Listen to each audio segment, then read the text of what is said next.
Hi, നമുക്കൊരാളെ കാണണമെന്ന് തോന്നിയാലേ അതിപ്പോൾ ശത്രു ആയിക്കോട്ടെ, മിത്രം ആയിക്കോട്ടെ, ദൈവം ആയിക്കോട്ടെ, മനുഷ്യനായിക്കോട്ടെ, ആര് വേണമെങ്കിലും ആയിക്കോട്ടെ, കാണണമെന്ന് തോന്നിയാൽ പകലാണോ രാത്രിയാണോ എന്നൊന്നുമില്ല, എപ്പോൾ തോന്നുന്നു അപ്പോൾ പോയി കാണണം. അതേ എന്നെ പോലെ രാത്രി ഒരു 8 മണിയായി കാണും. ഞാൻ ട്രെയിൻ കയറിയിട്ടുണ്ട്.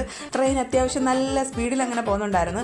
പിന്നെ അത്യാവശ്യം ഒരു 6-7 മണിക്കൂർ യാത്ര ഉണ്ടായതുകൊണ്ട് ഈ വിശപ്പിൻ്റെ വിളി വരുമെന്ന് എനിക്ക് അറിയാവുന്നത് കൊണ്ടും വീട്ടിൽ നിന്ന് തന്നെ ഞാൻ പൊതിഞ്ഞ് കെട്ടി കൊണ്ടുപോയിട്ടുണ്ടായിരുന്നു.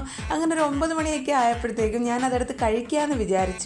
നല്ല അടിപൊളി ചപ്പാത്തിയും ചമ്മന്തിപ്പൊടിയും. ഇങ്ങനൊരു കോമ്പിനേഷൻ ആരെങ്കിലും കഴിച്ചിട്ടുണ്ടോ എന്ന് എനിക്കറിയത്തില്ല, പക്ഷേ ഉറപ്പായിട്ടും കഴിച്ചു നോക്കണം. നല്ല അസാധ്യ ടേസ്റ്റാണ്. നമ്മൾ ഈ നോൺ വെജ് കൂട്ടി കഴിക്കുന്നതിനേക്കാളും നല്ല ടേസ്റ്റാണ്. അങ്ങനെ ഞാൻ കഴിച്ചു തീരാറായപ്പോഴത്തേക്ക് ഏകദേശം തിരുവല്ല എത്താറായിട്ടുണ്ട്. തിരുവല്ല എത്തിയപ്പോൾ ഓടിച്ചാടി ഒരുത്തി വരുന്നുണ്ട്. ഇതെന്താ സംഭവം എന്നറിയാമോ? ഇവളെന്നെ ഉച്ചയ്ക്ക് വിളിച്ചപ്പോൾ ഞാൻ പറഞ്ഞു, എടി എനിക്ക് ഒരാളെ കാണാൻ തോന്നുന്നു, ഞാൻ കാണാൻ പോവുകയാണെന്ന്. ഇത് പറഞ്ഞത് മാത്രം എനിക്ക് ഓർമ്മയുണ്ട്. ഇവൾ പറയാം, അങ്ങനെ ഇപ്പം നീ ഒറ്റയ്ക്ക് പോകണ്ട, എങ്കിൽ പിന്നെ ഞാനും വരുന്നെന്ന് പറഞ്ഞിട്ട് ആൾ ചാടിത്തുള്ളി വന്നതാണ് ഈ കാണുന്നത്. കൊണ്ടുവിടാൻ വന്ന കെട്ടിയവനെ അവൾ തിരിഞ്ഞു പോലും നോക്കുന്നില്ല. എൻ്റെ ദൈവമേ. അങ്ങനെ അവളും മോളും കൂടി കെട്ടിയവന് ടാറ്റയൊക്കെ പറഞ്ഞ് വിട്ടിട്ടുണ്ട്. എന്നിട്ട് നേരെ സീറ്റിൽ വന്നിരുന്നു. ഞാൻ വിചാരിച്ചു എന്നോട് വല്ല വിശേഷം ചോദിക്കുമെന്ന്. ആദ്യം ചോദിച്ചതടി തിന്നാൻ സ്നാക്സ് വല്ലതും കൊണ്ടുവന്നോന്നാ.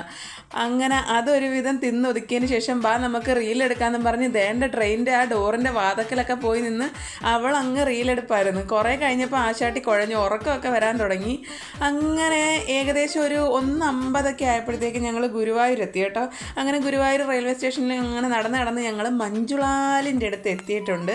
അവിടുന്ന് നേരെ ഞങ്ങൾ കുളിച്ച് ഫ്രഷായി ഗുരുവായൂർ അമ്പലനടയിൽ എത്തിയിട്ടുണ്ട്.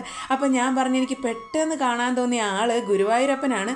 മാസത്തിൽ ഒരു തവണയെങ്കിലും ആളെ കണ്ടില്ലെങ്കിൽ എനിക്ക് എന്തോ ഒരു മനസ്സമാധാനക്കേടാണ്. അതുകൊണ്ട് തന്നെ മിക്കവാറും എല്ലാ മാസവും ഞാൻ പോവാറുണ്ട്. അങ്ങനെ രാവിലെ 5 മണി ആയപ്പോഴത്തേക്ക് ഞങ്ങൾ തൊഴുതിട്ടൊക്കെ തിരിച്ചിറങ്ങി. തിരിച്ചുള്ള 5:50 ട്രെയിൻ കയറി. പോരുന്ന വഴിക്ക് എന്തായാലും അവിടെ നല്ലൊരു ഹോട്ടലിൽ കയറി നല്ല നെയ് റോസ്റ്റൊക്കെ വാങ്ങി. അത് രാവിലെ 6 മണിക്കേ ഇരുന്ന് കഴിക്കുക. ഇതൊക്കെയായിരുന്നു ഇന്നത്തെ വിശേഷം.